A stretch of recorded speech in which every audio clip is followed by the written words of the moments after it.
Assalamualaikum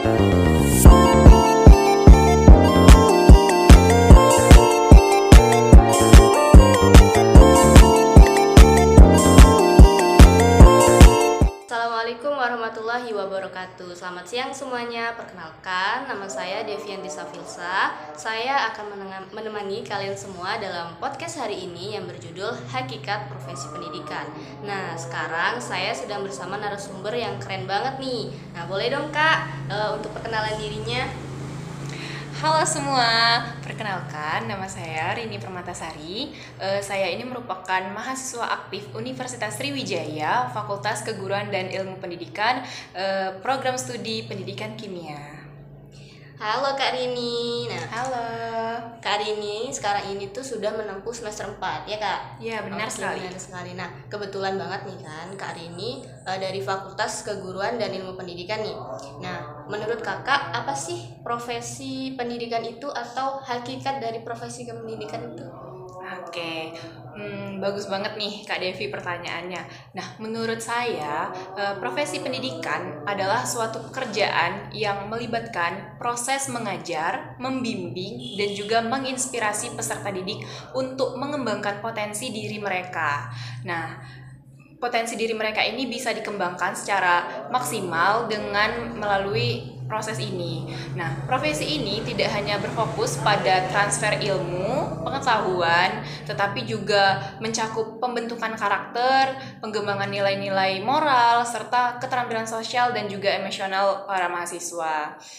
Seorang pendidik berperan sebagai fasilitator, motivator, dan juga mentor yang membantu siswa untuk menjadi individu yang lebih cerdas, lebih berpikir kritis, kreatif, dan beretika, serta mampu berkontribusi positif dalam masyarakat. Nah, jadi hakikat dari profesi ini berasal dari bahasa Latin yaitu profesio yang mempunyai dua pengertian, yaitu janji dan atau ikrar dan juga pekerjaan. Nah, bila kita artikan dibuat dalam pengertian yang lebih luas menjadi suatu kegiatan apa saja dan siapa saja untuk memperoleh nafkah yang dilakukan dengan suatu keahlian tertentu. Nah, sedangkan dalam artian sempit, profesi ini berarti suatu kegiatan yang dijalankan berdasarkan keahlian tertentu, sekaligus dituntut dari pelaksanaan norma-norma sosial dengan baik. Wah, jelas sekali ya jawaban dari Kak Rini ini. Nah, oke Kak. Jadi menurut jawaban dari Kakak kan, dapat diartikan kalau profesi pendidikan ini adalah suatu pekerjaan yang dilakukan oleh seseorang di dunia pendidikan. Nah, menurut Kakak, apa sih tujuan utama dari profesi pendidikan ini? Nah, kalau menurut saya pribadi ya, tujuan utama dari profesi pendidikan ini adalah menciptakan individu yang terdidik baik dalam hal pengetahuan maupun keterampilan dan juga karakter. Nah, seorang pendidik berusaha untuk mempersiapkan peserta didiknya agar mampu menghadapi tantangan di masa depan, baik di dunia pekerjaan ataupun dalam kehidupan sosial. Nah, selain itu, profesi pendidikan ini juga bertujuan untuk membentuk warga negara yang beretika dan juga bertanggung jawab. Di sini pendidik tidak hanya menjadi sumber pengetahuan, tetapi di sini pendidik juga menjadi mentor, penginspirasi, dan kadang-kadang menjadi figur utama bagi mahasiswa dan siswa-siswa. Nah, profesi pendidikan ini juga melibatkan adanya tanggung jawab moral yang tinggi karena kita membentuk generasi yang akan datang. Wah, luar biasa banget ya jawaban dari Kak Rini ini. Kalau menurut jawaban Kak Rini kan tujuan utama dari profesi pendidikan itu salah satunya menjadi seorang motivator dan juga inspirator bagi peserta didik ya Kak. Nah, kualitas apa sih yang harus dimiliki oleh seorang yang berprofesi di dunia pendidikan ini? Nah, sebagai seorang pendidik nih yang baik, seorang pendidik yang baik itu harus memiliki beberapa kualitas penting pastinya. Nah, yang termasuk ke dalam kualitas penting ini yaitu yang pertama itu pengetahuan yang mendalam tentang mata pelajaran yang akan diampu nantinya. Nah, terus juga selain pengetahuan, keterampilan dalam berkomunikasi yang baik itu juga sangat penting untuk dapat dilakukan karena bagaimana kita berkomunikasi itu juga berpengaruh bagaimana nanti anak murid kita akan mengerti apa yang kita sampaikan. Nah, selain dari pengetahuan dan juga keterampilan, hal lain yang harus dimiliki itu salah satunya itu kesabaran, rasa empati, dan juga komitmen terhadap pengembangan siswa itu sendiri. Selain itu, pendidik juga harus mampu beradaptasi dengan perubahan dan juga memiliki semangat belajar sepanjang hayatnya. Wow, keren banget ya jawaban dari Kak Rini ini, dan sangat benar sekali yang dikatakan Kak Rini bahwa seorang pendidik juga harus memiliki kualitas yang baik ya agar bisa menjadi inspirator yang baik juga untuk peserta didiknya. Nah, menurut Kak Rini nih, apa sih yang membedakan profesi pendidikan dengan profesi lainnya dan tantangan apa aja yang dihadapi dalam profesi pendidikan ini? Ini menarik banget ya pertanyaannya tuh. Nah, jadi profesi pendidikan ini sendiri kan memiliki keunikan nih karena berfokus pada perkembangan dan juga pertumbuhan individu secara holistik. Nah, tidak seperti banyak profesi lainnya yang mungkin lebih berorientasi pada hasil ataupun produk. Nah, profesi pendidikan ini berorientasi pada proses dan juga dampak jangka panjang. Nah, pendidik di sini bekerja dengan manusia, membentuk karakter dan menginspirasi pemikiran kritis dan mempersiapkan generasi penerus untuk masa depan. Tanggung jawab moral dan juga etika dalam profesi ini juga sangat tinggi karena hasil dari pekerjaan pendidik ini berpengaruh pada perkembangan masyarakat secara keseluruhan, Kak. Nah, sedangkan tantangan terbesar dalam profesi kependidikan saat ini antara lain itu ialah perkembangan teknologi yang sangat cepat, Kak, yang menuntut pendidik untuk terus memperbarui metode pengajaran mereka. Selain itu, beban administratif yang tinggi, kesenjangan akses, dan juga kualitas pendidikan itu sendiri, serta kondisi kerja yang kadang kurang mendukung menjadi tantangan bagi pendidik. Nah, seperti pandemi COVID-19 ini kemarin juga telah menambah tantangan baru dengan peralihan ke pembelajaran jarak jauh atau daring. Selain itu, kurangnya apresiasi terhadap profesi pendidik dan tekanan untuk memenuhi standar kurikulum yang ketat seringkali membuat guru kewalahan dan kurang fokus pada pengembangan holistik mahasiswa itu, Kak. Oh, benar banget ya yang dikatakan sama Kak Rini ini bahwa tantangan dari profesi pendidikan ini salah satunya yaitu teknologi, karena banyak dari pendidik itu yang sudah berumur ya. Jadi agak kurang mengerti tentang sistem teknologi yang sudah maju.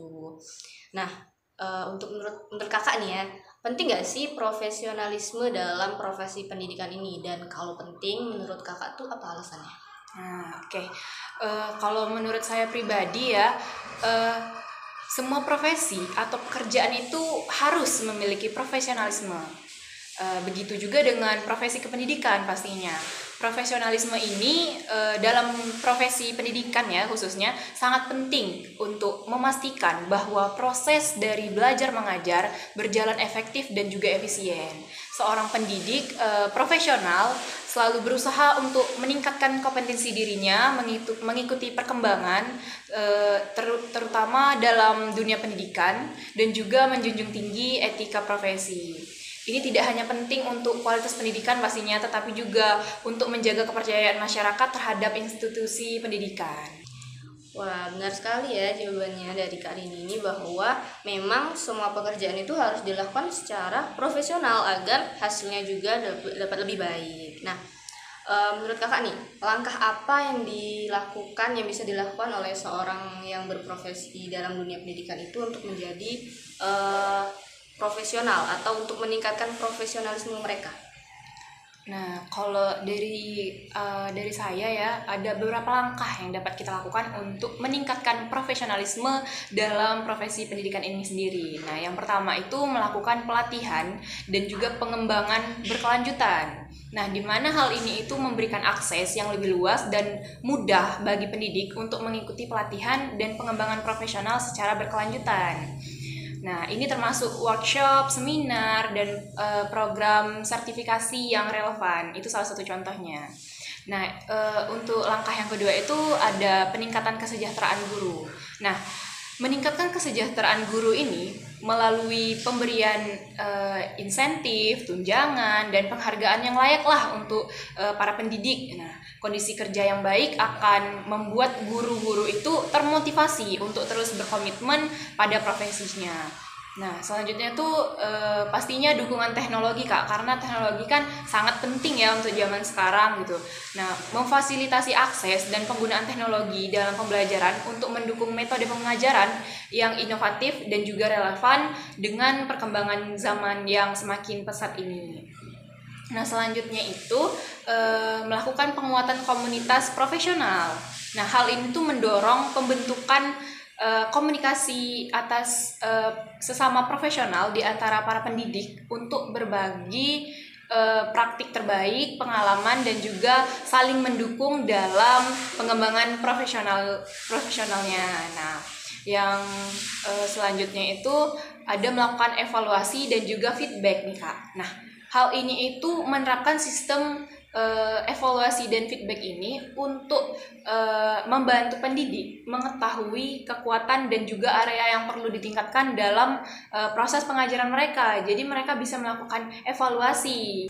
Nah, untuk langkah yang selanjutnya itu ada kurikulum yang fleksibel dan juga relevan. Nah, mengembangkan kurikulum yang fleksibel dan juga relevan ini dengan kebutuhan zaman di zaman yang sekarang itu memungkinkan untuk pendidik menyesuaikan metode pengajaran mereka dengan konteks dan kebutuhan siswa pada saat ini. Nah, selanjutnya itu kolaborasi dengan orang tua dan juga masyarakat. Kolaborasi ini tuh membangun hubungan yang lebih erat antara pihak pendidik, orang tua dan juga masyarakat untuk menciptakan lingkungan pendidikan yang mendukung untuk mahasiswa. Nah, sangat bervariasi dan kompleks sekali ya teman-teman jawaban dari Kak Rini ini. Nah, untuk jawaban Kak Rini tadi kan udah dijelasin ya langkah-langkahnya juga. Menurut Kak Rini ini, bagaimana sih perkembangan profesi pendidikan di Indonesia? Menurut saya ya, secara keseluruhan perkembangan profesi pendidikan di Indonesia ini telah menunjukkan kemajuan yang signifikan dalam beberapa tahun terakhir ini. Pemerintah dan berbagai pemangku kepentingan telah melakukan berbagai upaya untuk meningkatkan kualitas pendidikan dan mendukung pengembangan karir para pendidik yang ada di Indonesia. Namun pastinya masih ada beberapa tantangan yang perlu diatasi nih. Nah, salah satunya seperti kekurangan sumber daya, kesenjangan antara perkotaan dan pedesaan, serta kurangnya pengakuan dan insentif bagi para pendidik.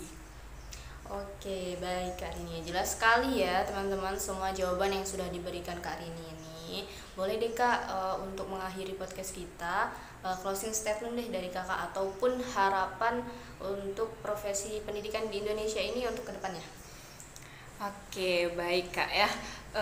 Harapan saya nih sebagai tenaga pendidik, harapan saya itu adalah agar profesi kependidikan di Indonesia ini semakin dihargai pastinya dan juga didukung baik dari segi kualitas pelatihan, kesejahteraan maupun apresiasi terhadap kerja keras para pendidik.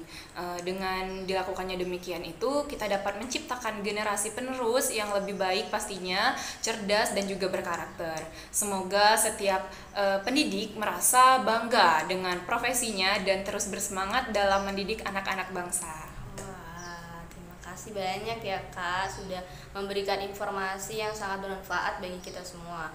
Dan terima kasih banyak juga untuk teman-teman yang sudah menyaksikan podcast kita pada hari ini. Mohon maaf untuk kekurangan dan segala kesalahannya. Saya harap podcast kita hari ini dapat bermanfaat bagi kita semuanya. Sampai jumpa semuanya. Saya akhiri. Wassalamualaikum warahmatullahi wabarakatuh.